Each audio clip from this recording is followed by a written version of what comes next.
Welcome back અને હવે સીધા જઈએ મિશન સ્કૂલ ઓફ એક્સલન્સના કાર્યક્રમમાં। माननीय प्रधानमंत्री श्री नरेंद्र भाई मोदी के 2047 तक भारत को एक विकसित देश बनाने के सपने को साकार करने की नींव में है एक मजबूत और ठोस शिक्षा प्रणाली और इसे सार्थक करने के लिए मिशन स्कूल्स ऑफ एक्सीलेंस द्वारा कटिबद्ध है गुजरात सरकार। हमारे लिए ये अत्यंत हर्ष और गौरव की बात है कि आज माननीय मुख्यमंत्री श्री भूपेंद्र भाई पटेल की उपस्थिति में हमारे माननीय प्रधानमंत्री श्री नरेंद्र मोदी द्वारा मिशन स्कूल्स ऑफ एक्सीलेंस का शुभारंभ किया जा रहा है। छात्रों की सर्वांगीण प्रगति का संकल्प, शिक्षण की होगी जैसे कायाकल्प, स्कूलों और शिक्षकों का होगा विकास, एक उज्जवल भविष्य का मिलेगा विश्वास। श्रेष्ठ से सर्वश्रेष्ठ मिशन स्कूल्स ऑफ एक्सीलेंस, देश का सबसे बड़ा स्कूली शिक्षा मिशन।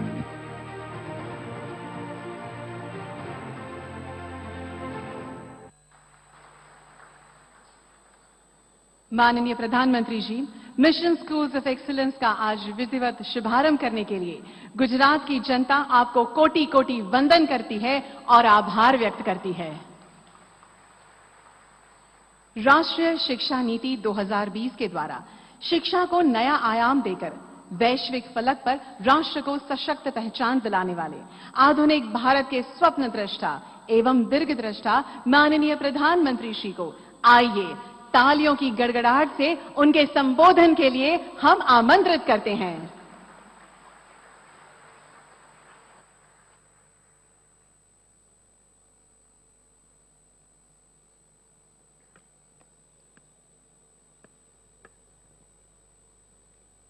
नमस्ते, केम छो बधा? हाँ, हवे कहीं गर्मी आवी?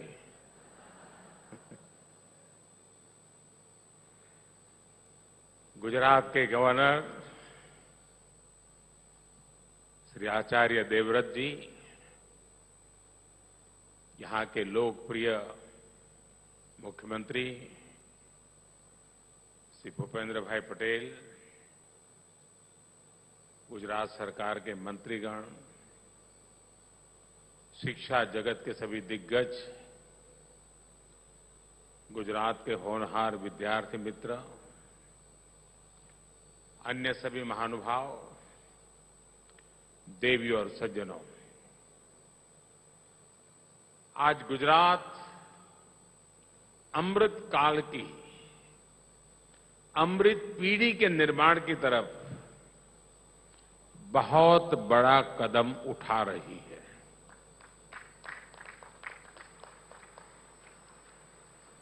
विकसित भारत के लिए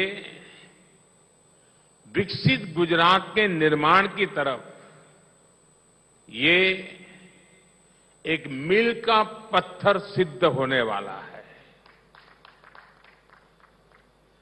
मिशन स्कूल्स ऑफ एक्सीलेंस, इसके शुभारंभ पर मैं सभी गुजरात वासियों को, सभी अध्यापकों को, सभी युवा साथियों को, इतना ही नहीं आने वाली पीढ़ियों को भी बहुत बहुत बधाई देता हूं, शुभकामनाएं देता हूं।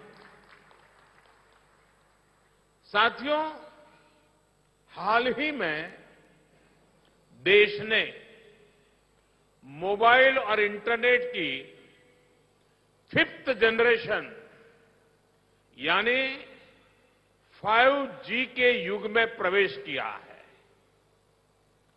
हमने इंटरनेट की 1st G से लेकर 4G तक की सेवाओं का उपयोग किया है। अब देश में 5G बड़ा बदलाव लाने वाला है। हर जनरेशन के साथ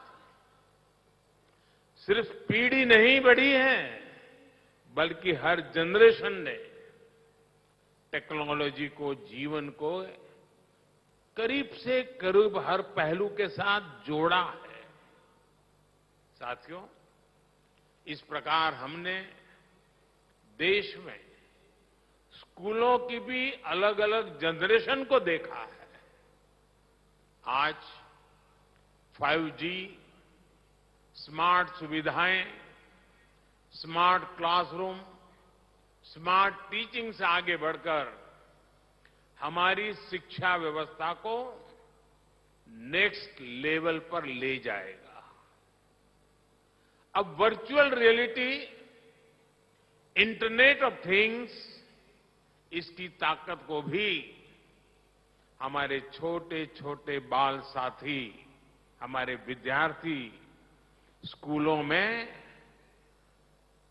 बड़ी आसानी से अनुभव कर पाएंगे। मुझे खुशी है कि इसके लिए गुजरात के इस मिशन स्कूल ऑफ एक्सीलेंस के तौर पर पूरे देश में बहुत बड़ा और महत्वपूर्ण और सबसे पहला कदम उठा दिया है। मैं भूपेंद्र भाई को, उनकी सरकार को, उनकी पूरी टीम को भी साधुवाद देता हूं, शुभकामनाएं देता हूं। साथियों, बीते 2 दशकों में गुजरात में शिक्षा के क्षेत्र में जो परिवर्तन आया है वो अभूतपूर्व है। 20 साल पहले हालत ये थी कि गुजरात में 100 में से 20 बच्चे स्कूल ही नहीं जाते थे, यानी 5वां हिस्सा शिक्षा से बाहर रह जाता था। और जो बच्चे स्कूल जाते थे उनमें से बहुत सारे बच्चे 8वीं तक पहुंचते पहुंचते ही स्कूल छोड़ देते थे। और इसमें भी दुर्भाग्य था कि बेटियों की स्थिति तो और खराब थी। गांव के गांव ऐसे थे जहां बेटियों को स्कूल नहीं भेजा जाता था। आदिवासी क्षेत्रों में जो थोड़े बहुत पढ़ाई के केंद्र थे वहां साइंस पढ़ाने की सुविधाएं तक नहीं थी। और मुझे खुशी है, मैं जीतू भाई को और उनकी टीम की कल्पकता को विशेष रूप से बधाई देता हूं। शायद आप वहां से देख रहे थे क्या हो रहा है, मंच पे समझ नहीं आया होगा, लेकिन मेरा मन करता है मैं बता दूं। હમણાં જે બાળકો મને મળ્યા એ બાળકો હતા જ્યારે 2003માં પહેલો શાળા પ્રવેશોત્સવ કર્યો હતો અને હું આદિવાસી ગામોમાં ગયો હતો। 40-45 ડિગ્રી ગરમી હતી। 13, 14, 15 જૂનના એ દિવસો હતા અને જે ગામમાં બાળકોનું ઓછામાં ઓછું શિક્ષણ છે ને દીકરીઓનું ઓછામાં ઓછું શિક્ષણ એ ગામમાં ગયો હતો અને પહેલી વાર એ ગામમાં મેં કહ્યું તો હું તમારે ત્યાં ભિક્ષા માંગવા આવ્યો છું અને મને તમે ભિક્ષામાં વચન આપો કે મારે તમારી દીકરીને ભણાવવી છે ને તમે તમારી દીકરીને ભણાવશો। અને એ પહેલા કાર્યક્રમમાં જે બાળકોને હું આંગળી પકડીને નિશાળે લઈ ગયો હતો એ બાળકોના આજે મને દર્શન કરવાનો અવસર મળ્યો। આ પળે હું સૌથી પહેલા એમના માતા પિતાને વંદન કરું છું, કારણ એમણે મારી વાતને સ્વીકારી, પણ એમને એના મહાત્મ્યને સમજ્યું અને એમણે બાળકોને જેટલું ભણી શક્યા એટલા ભણાયા અને આજે પોતાના પગ પર ઉભા થઈને આપણી પાસે જોવા મળ્યા। મને એ બાળકોને મળીને ખાસ કરીને માતા પિતાને વંદન કરવાનું મન થાય છે અને ગુજરાત સરકાર જીતુભાઈને અભિનંદન આપું છું કે મને આ બાળકોને મળવાનો અવસર મળ્યો આજે, જેમને એકડિયું ભણાવવા માટે આંગળી પકડીને લઈ જવાનું મને સૌભાગ્ય મળ્યું હતું। साथियों, इन 2 दशकों में गुजरात के लोगों ने अपने राज्य में शिक्षा व्यवस्था का कायाकल्प करके दिखा दिया है। इन 2 दशकों में गुजरात में 1.25 लाख से अधिक नए क्लासरूम बने, 2 लाख से ज्यादा शिक्षक भर्ती किए गए। मुझे आज भी वो दिन याद है जब शाला प्रवेशोत्सव और कन्या केळवणी, वो महोत्सव, उसका आरंभ हुआ था।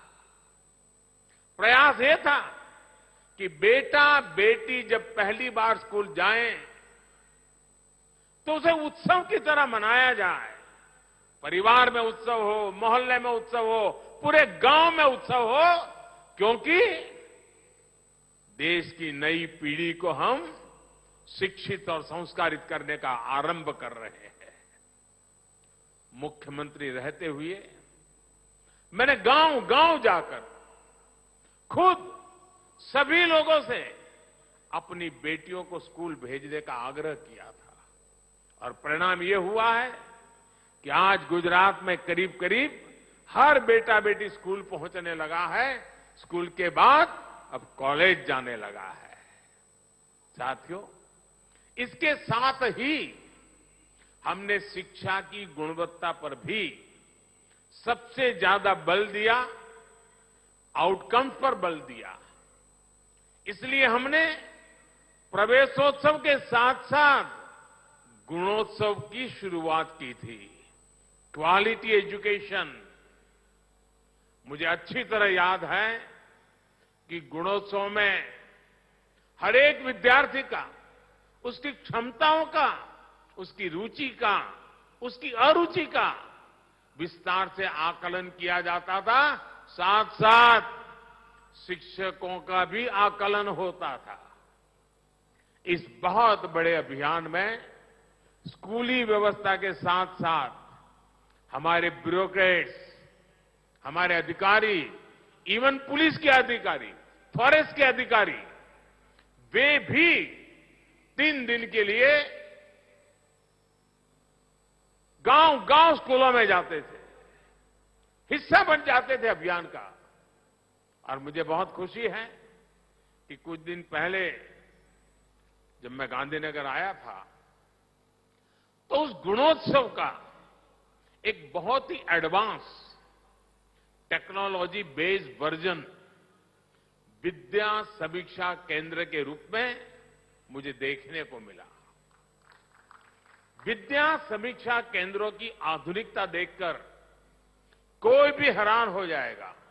और हमारी भारत सरकार ने, हमारे शिक्षा मंत्री ने देश भर के शिक्षा मंत्रियों को और शिक्षा विभाग के अधिकारियों को यहां गांधीनगर बुलाया था, और सबके सब ये विद्या समीक्षा केंद्र को घंटों तक उसका अध्ययन करने में लगे थे। और बाद में भी राज्यों से डेलीगेशन आते हैं और विद्या समीक्षा केंद्र का अध्ययन करके उस मॉडल को अपने राज्य में ले जाने की कोशिश कर रहे हैं। गुजरात इसके लिए भी अभिनंदन का अधिकारी है।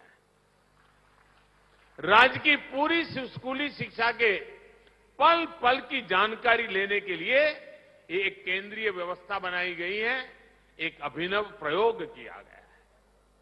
गुजरात के हजारों स्कूलों, लाखों शिक्षकों और करीब 1.25 करोड़ स्टूडेंट्स की यहां से समीक्षा की जाती है, उनको फीडबैक दिया जाता है। जो डेटा आता है उसका big data analysis, machine learning, artificial intelligence, video wall और ऐसी तकनीक से विश्लेषण किया जाता है। उसके आधार पर बच्चों को बेहतर प्रदर्शन के लिए आवश्यक सुझाव दिए जाते हैं। साथियों, गुजरात में शिक्षा के क्षेत्र में हमेशा ही कुछ नया, कुछ यूनिक और बड़े प्रयोग करना ये गुजरात के डीएनए में है, स्वभाव में है। गुजरात में पहली बार teachers training institute of teachers education की स्थापना हमने की थी। चिल्ड्रन यूनिवर्सिटी, दुनिया में एकमात्र यूनिवर्सिटी, चिल्ड्रंस यूनिवर्सिटी। उसके माध्यम से प्री स्कूल एजुकेशन को साइंटिफिक तरीके से डेवलप करना, युगानुकूल बनाना, समयानुकूल बनाना, बदलते हुए युग के अनुसार बालकों को बचपन से ही वो इकोसिस्टम प्रोवाइड कर रहा, उसके लिए भी अनेक नूतन प्रयास हुए। बच्चे खोलकूद खेलकूद की तरफ बढ़े, फिटनेस पर फोकस करें। इसके लिए देश में पहली बार खेल महाकुंभ जैसा आयोजन भी गुजरात ने ही शुरू किया था। और उस खेल महाकुंभ का अनुभव देखिए, उसके कारण सरकारी मशीनरी को जो काम करने की आदत बन गई, गुजरात के युवा धन की खेल के प्रति जो रुचि बनी, ये जो इकोसिस्टम तैयार हुआ, उसका परिणाम है कि जब आज बहुत सालों के बाद राष्ट्रीय खेल महोत्सव गुजरात में हुआ, अभी पिछले सप्ताह, मैंने इतनी तारीफ सुनी है, क्योंकि मैं खिलाड़ियों के संपर्क में रहता हूं, उनके कोचिज में संपर्क में रहता हूं, ढेर सारी बधाइयां मुझे दे रहे हैं। मैंने कहा भैया बधाइयां मुझे न दो, आप गुजरात के मुख्यमंत्री और गुजरात सरकार को दीजिए। ये सारा उनका पुरुषार्थ है, उनका परिश्रम है, जिनके कारण इतना बड़ा देश का खेल उत्सव हुआ। और सारे खिलाड़ी कह रहे थे कि साहब हम अंतर्राष्ट्रीय खेलों में जाते हैं और जो हम हॉस्पिटैलिटी और व्यवस्था देखते हैं, गुजरात ने उसी मन लगा के योजनाएं बनाई, हमारा स्वागत सम्मान किया। मैं सचमुच में इस कार्यक्रम को सफल बना करके खेल जगत को गुजरात ने जिस प्रकार से प्रोत्साहित किया है, इस कार्यक्रम को होस्ट करके जो एक नए स्टैंडर्ड प्रस्तावित किए हैं, इसके लिए गुजरात ने देश की बहुत बड़ी सेवा की है। मैं गुजरात के सभी अधिकारियों को, गुजरात सरकार को, गुजरात के खेल जगत के सभी लोगों को हृदय से अभिनंदन करता हूं। साथियों, एक दशक पहले ही गुजरात के 15,000 स्कूलों में टीवी पहुंच चुका था।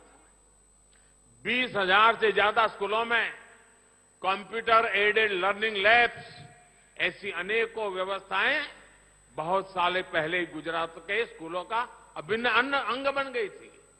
आज गुजरात में 1 करोड़ से अधिक स्टूडेंट्स और 4 लाख से अधिक टीचर्स की ऑनलाइन अटेंडेंस होती है। नए प्रयोगों के इसी सिलसिले को जारी रखते हुए आज गुजरात के 20,000 स्कूल शिक्षा के 5G दौर में प्रवेश करने जा रहे हैं। मिशन स्कूल्स ऑफ एक्सीलेंस के तहत इन स्कूलों में 50,000 नए क्लासरूम, 1 लाख से अधिक स्मार्ट क्लासरूम, इसको आधुनिक रूप में विकसित किया जाएगा। इन स्कूलों में आधुनिक डिजिटल और फिजिकल इंफ्रास्ट्रक्चर तो होगा ही, ये बच्चों के जीवन, उनकी शिक्षा में व्यापक बदलाव का भी अभियान है।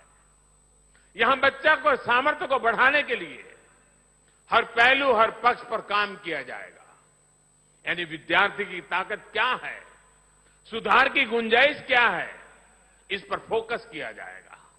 साथियों, 5G टेक्नोलॉजी, इस व्यवस्था और उसका लाभ बहुत आसान होने वाला है। और सरल शब्दों में किसी को समझाना है, सामान्य मानवी को यह लगता है कि पहले 2G था, 4G था, 5G हुआ। ऐसा नहीं है। अगर 4G को मैं साइकिल कहूं, बाइसिकल कहूं, तो 5G हवाई जहाज है। इतना फर्क है। टेक्नोलॉजी को अगर मुझे गांव की भाषा में समझाना है तो मैं ऐसा कहूंगा, 4G मतलब साइकिल, 5G मतलब आपके पास हवाई जहाज है, वो ताकत है इसमें। अब गुजरात को बधाई इसलिए है कि उसने इस 5G की ताकत को समझते हुए इस आधुनिक शिक्षा, इसका बहुत बड़ा मिशन एक्सेलेंसी के लिए किया है। ये गुजरात के भाग्य को बदलने वाली चीज है और इससे हर बच्चे को उसकी जरूरत के हिसाब से सीखने का मौका मिल पाएगा। इससे विशेष रूप से दूर सुदूर के गांवों के स्कूलों की पढ़ाई में बहुत मदद मिलेगी। जहां दूर बेस्ट टीचर की जरूरत है, आराम से इसे उपलब्ध हो जाएगा। बेस्ट का क्लास लेने वाला व्यक्ति हजारों किलोमीटर दूर होगा, ऐसा ही लगेगा जैसे मेरे सामने बैठ करके मुझे पढ़ा रहा है। हर विषय के बेस कंटेंट हर किसी के पास पहुंच पाएंगे। अब जैसे अलग अलग स्किल्स को सिखाने वाले श्रेष्ठ टीचर अब एक जगह से ही अलग अलग गांव शहरों में बैठे बच्चों को एक ही समय में वर्चुअली रियल टाइम में पढ़ा सकेंगे, सिखा सकेंगे। इसे अलग अलग स्कूलों में जो गैप अभी देखने को मिलता है वो भी काफी हद तक दूर होगा। आंगनवाड़ी और बाल वाटिका से लेकर कैरियर गाइडेंस और कॉम्पिटिटिव एग्जाम की तैयारियों तक ये आधुनिक स्कूल विद्यार्थियों के हर जरूरत को पूरा करेंगे। कला, शिल्प, व्यवसाय से लेकर कोडिंग और रोबोटिक्स तक हर प्रकार की शिक्षा छोटी उम्र से ही यहां उपलब्ध रहेगी। यानी नई राष्ट्रीय शिक्षा नीति के हर पहलू को यहां जमीन पर उतारा जाएगा।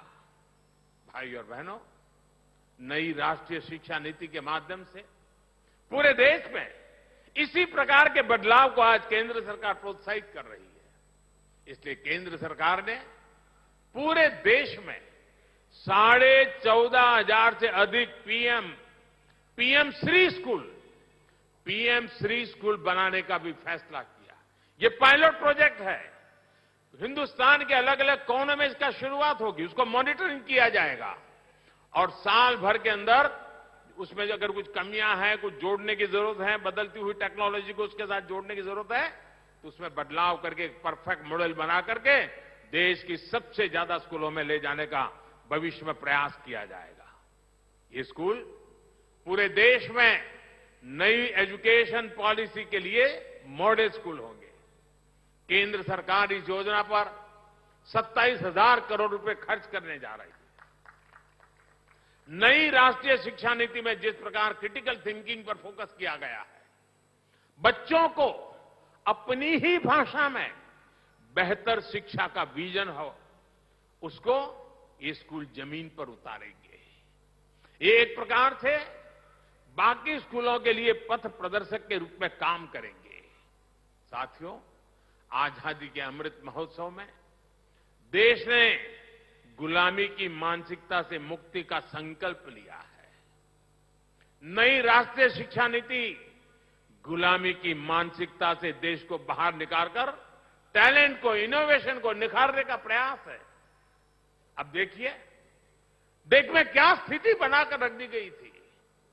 अंग्रेजी भाषा के ज्ञान को इंटेलिजेंस का पैमाना मान लिया गया था, जबकि भाषा तो सिर्फ संवाद का, कम्युनिकेशन का एक माध्यम पर है। लेकिन इतने दशकों तक भाषा एक ऐसी रुकावट बन गई थी जिसने देश के गांवों में, गरीब परिवारों में प्रतिभा जो थी, जो प्रतिभा का भंडार था, उसका लाभ देश को नहीं मिल पाया। न जाने कितने ही प्रतिभाशाली बच्चे, देशवासी सिर्फ इसलिए डॉक्टर, इंजीनियर नहीं बन पाए क्योंकि उनको जो भाषा समझ आती थी उसमें उनको पढ़ाई का अवसर नहीं मिला। अब ये स्थिति बदली जा रही है। भारतीय भाषाओं में भी साइंस, टेक्नोलॉजी, मेडिकल, इस पढ़ाई के विकल्प अब विद्यार्थियों को मिलना शुरू हो गया। गरीब मां पण છોકરાને અંગ્રેજી શાળામાં ન ભણાવી શકી હોય તો પણ દીકરા દીકરીને ડોક્ટર બનાવવાનું સપનું જોઈ શકે છે અને એની માની ભાષામાં એ બાળક ડોક્ટર પણ બની શકે, એ દિશામાં આપણે કામ કરીએ છીએ જેથી ગરીબના ઘરમાં પણ ડોક્ટર તૈયાર થાય।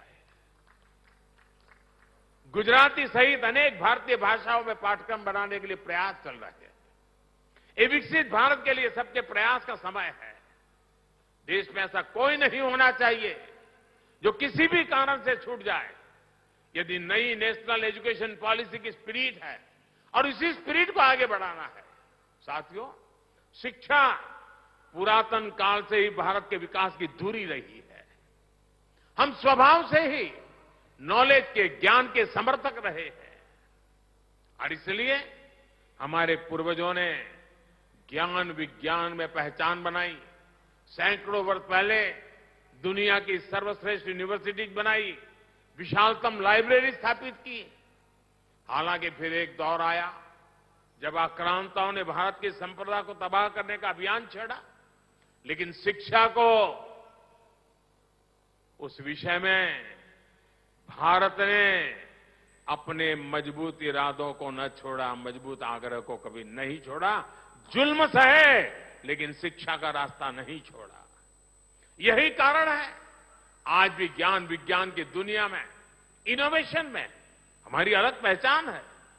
आजादी के अमृत काल में अपनी प्राचीन प्रतिष्ठा को वापस लाने का अवसर है। भारत के पास दुनिया की श्रेष्ठ नॉलेज इकोनॉमी बनने का भरपूर सामर्थ्य पड़ा है। अवसर भी इंतजार कर रहे हैं। 21वीं सदी में साइंस से जुड़ी, टेक्नोलॉजी से जुड़े अधिकांश इनोवेशन, अधिकांश इन्वेंशन भारत में ही होंगे। और मैं जब कहता हूं उसका कारण मेरे देश के नौजवानों पर, मेरे देश के नौजवानों के टैलेंट पर मेरा भरोसा है। इसलिए ये कहने का मैं साहस कर रहा हूं। इसमें भी गुजरात के पास बहुत बड़ा अवसर है। अभी तक गुजरात की पहचान क्या थी? हम व्यापारी, कारोबारी, एक जगह से माल लेते थे, दूसरी जगह पे बेचते थे और बीच में दलाली से जो मिलता था उससे रोजी रोटी कमाते थे।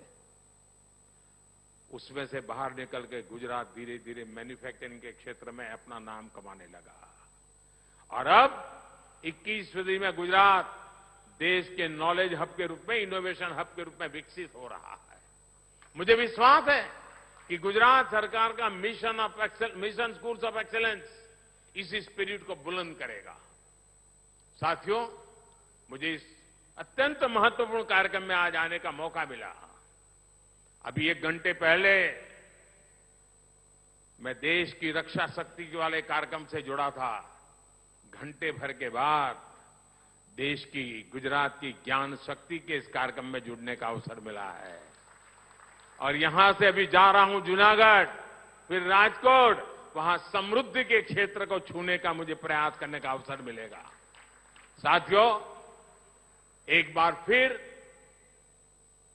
मैं गुजरात के विद्या जगत को, गुजरात की भावी पीढ़ी को, उनके माता पिता को आज इस महत्वपूर्ण अवसर पर, यह महत्वपूर्ण अवसर है साथियों, इसके लिए अनेक अनेक शुभकामनाएं देता हूं। भूपेंद्र भाई और उनकी टीम को हृदय से बहुत बहुत बधाई देता हूं। धन्यवाद।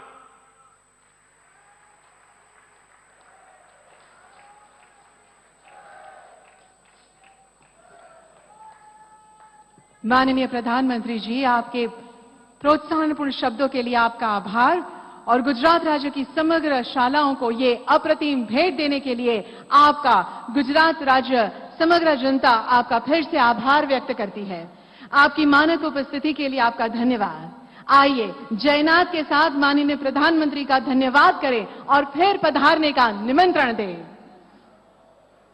भारत माता की, भारत माता की जय, जय हिंद। धन्यवाद।